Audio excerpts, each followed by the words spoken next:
Elizabeth. One of your goals is to change CSU's name to Long Beach State. In a time where budget cuts are looming, do you think that's economically feasible? Absolutely. Changing CSULB name is not going to affect students. Students are not going to have to pay for the name change. We've talked with some alumni who support the name change to Long Beach State University, and they've actually agreed to donate to the name change. So as far as that goes, students wouldn't be paying for that. And you know, for the other things like brochures, business cards, as soon as the ones that we have printed are done, we'll just start printing new ones with the new logo and stuff. So it shouldn't cost students any money. And if anything, it'll increase the prestige of the university, because we're separating ourselves from the rest of the CSU by calling ourselves Long Beach State University. So you're saying you'd phase out the current name and then switch to the new name? Yes, it'd be phased out over a 2-year period. Okay. Stephen? I want us to all imagine today we can no longer take classes. Today our degree, wherever we're at, is finished, uncompleted. And what that means is that we need to find a way to support ourselves, to support our families for the rest of our lives without a degree. And that's what's on the line for so many of us here in this educational crisis that we're in. And I can't imagine spending the amount of time that it would take, the amount of administrative meetings that it would take to change the name when we have such huge issues on the line right now for our students. Elizabeth, go ahead.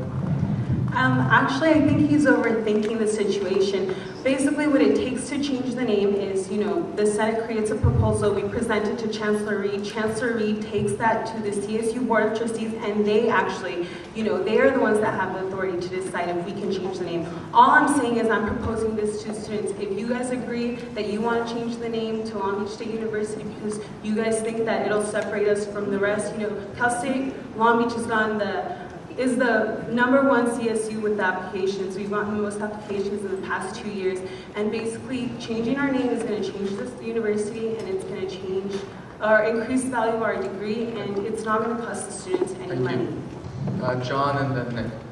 I'm on the same page with Steven on this one. I think there are way more important things than the name of the university. I think the name Cal State University Long Beach is perfectly fine. I don't think changing the name will affect the culture of the school in any way. In fact, I think the current culture of the school leans very heavily on the name Cal State University Long Beach. I think there's more important things to do with right now. I definitely agree with John. I mean, we're dealing with identity here. Our identity is Long Beach State and CSULB. It doesn't matter what the official name is. We are students. We go to CSULB. I think there's definitely other issues to worry about than the name change. We already have an identity crisis with ASI, so why focus on naming and changing that identity of our school? Okay, Elizabeth, will you finish off? And I'd like to add that I'm not just also trying to change the name, I'm also trying to change the mascot. I want to shed the 49er image and actually replace it with the Tongva Rebels. Okay, let's go with John and then James, and then we'll be done. We'll move on to the next question. Okay, there's a lot of things about this proposed mascot change. I'm not sure where that comes from. That would be an expensive thing to do as well, to reprint every single piece of apparel that we have, and to go around with all your 49er stuff and, oh, that's not our mascot anymore. Get rid of that.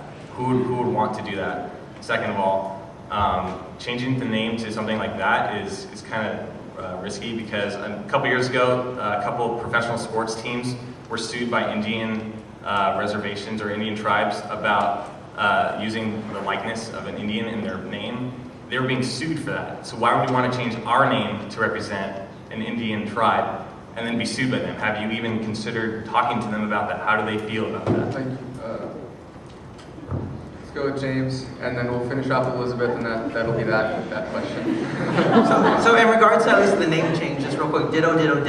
But I mean, they're good points. But I think if we're looking to create more of a campus culture and bring more, beach pride and everything to campus, I think there's a lot of other things that we can do and pay attention to rather than just a name change. And in regards to at least the mascot, being a part of the American Indian Student Council myself, I mean, I agree with your logic of, having the prospector. I've heard those arguments about, how can we have that be our mascot when it's offensive, yet at the same time, I don't agree with saying that our mascot then needs to be the Tonga Rebel, when how is it, as John said, having an American Indian be our mascot, how is that not racist? It's definitely not racist, because if you know the history of the Tongva and the Gabrielino Indians, you know that they rebelled against the San Gabriel mission over 4 times, and that's where the name the Rebels came from. It's not to insult the natives, it's actually to praise them for what they did, and that's why I think that it'd be appropriate to change the name to the Long Beach State Tongva Rebel. I'm sorry, we have to There's some questions. Don't be so good. Yeah, plus